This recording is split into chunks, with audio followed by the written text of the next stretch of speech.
სიკვდილით დასრულებული მკურნალობა.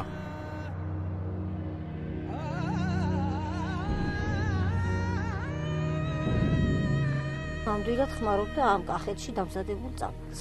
წამლებსაც უზიდანდნენ და იმ კახეთიდანაც ზიდავდნენ წამალს და სვავდნენ. საქვეყნო ცნობილი ბადიაურელი ვალიკო და მისი სამკურნალო ველური ბუზები და ფუტკრები.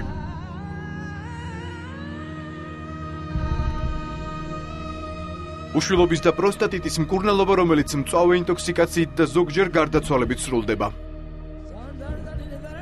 არის ინტოქსიკაცია, ტვინის უკმარისობა, სუნთქვის უკმარისობა, თითქმილები ფაქტიურად გათიშულიაო.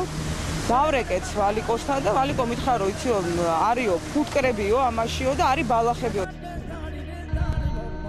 ბადიაურელი მკურნალი ლიცენზიის გარეშე, რომელიც ერთხელ უკვე გაასამართლეს.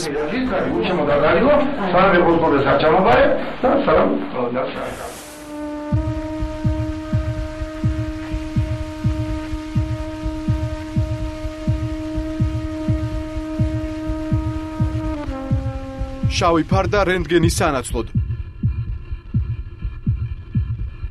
და ცოცხალი რიგი ედგარის სანახავად. იმის სპერმატოკოზონდა დაბალია, პროსტატის ამბავია. ეს გურნოლობს, კარგად სორაფერი ნორმალია. იმის თოჟე ანტიბის პროსტატიტის საკუთრების და ფოლიკული ნორმალი ვერ არის. სულფერი გახსნა და ბევრი ბავშვები შემხერდა და ის ღმერთი წავიდა. ეს არის ჩემი ღმერთიდან საქმე.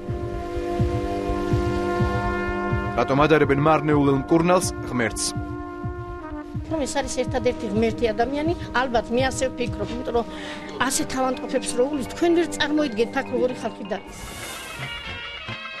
რამდენად რეალურია ხელზე, ყავაზე და ფოტოზე გამოცნობილი აწმყოდა მომავალი. ღირს თუ არა ბედის განსაზღვრა მკითხავთან. მარადიული მოდა, რომელსაც ყველა მიხვდება.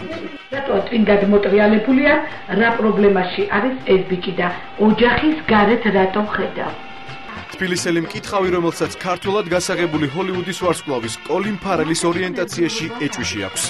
ვიღაც მამაკაცი მართავს ამას, არეთუ ქალი, კარგად გამიკეთა, დაიმახსოვრე ყველაფერი. მკითხავები, მჩხიბავები, მკურნალები და ბედის მაძიებლები, დაკარგული ფულით, დაკარგული დრო და დაკარგული ჯანმრთელობა.